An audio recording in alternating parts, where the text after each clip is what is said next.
ආයුබෝවන් ඔයාලා හැම දිනාටම අස්වැසුම සම්බන්ධ අමුතු කතාවක් ගැන කියන්න තමයි අද වීඩියෝ එක අරන් ආවේ.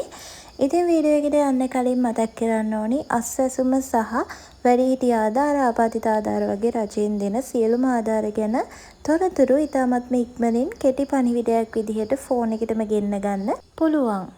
ඉතින් ඔයාලට කරන්න තියෙන්නේ පළවෙනි කමෙන්ට් එකේ තියෙන ලින්ක් එකෙන් ගිහින් මේ විදිහට පහළට පෙන්වන ඩවුන්ලෝඩ් කියලා තියෙන ලකුණ ඔබන්න.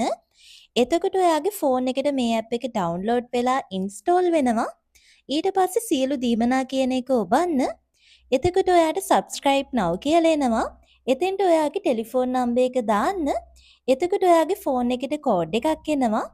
ඊට පස්සේ කෝඩ් එක මෙතන එන්ටර් කරලා subscribe කරන්න. ඉතින් ඔන්න අස්වැසුම සම්බන්ධයෙන් ප්‍රතිවිරුද්ධ අදහස් සමාජ මාධ්‍ය තුළ බොහෝ දිනෙක කතා බහට ලක්වෙමින් පවතිනවා මේ වන විට.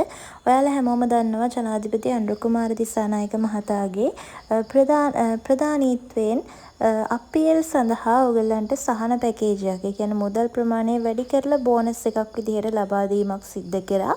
ඉතින් මේ සම්බන්ධයෙන් එකිනෙකට පරස්පර අදහස් සමාජය තුළ මතුවෙමින් මේ වෙනකොට තියෙනවා.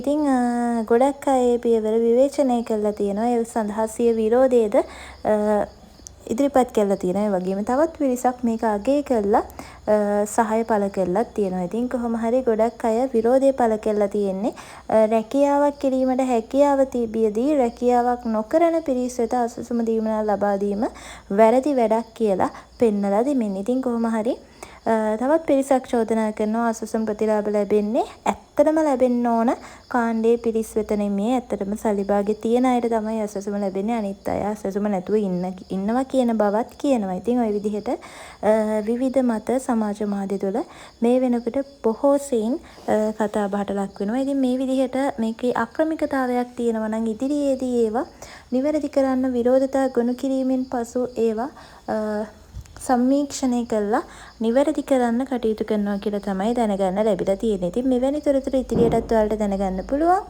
දැන්ම වීඩියෝ එකට ලයික් කරන්න. ඒ වගේම පහළ තියෙන කළු පාට subscribe button එක ක්ලික් කරලා channel එක subscribe කරන්න.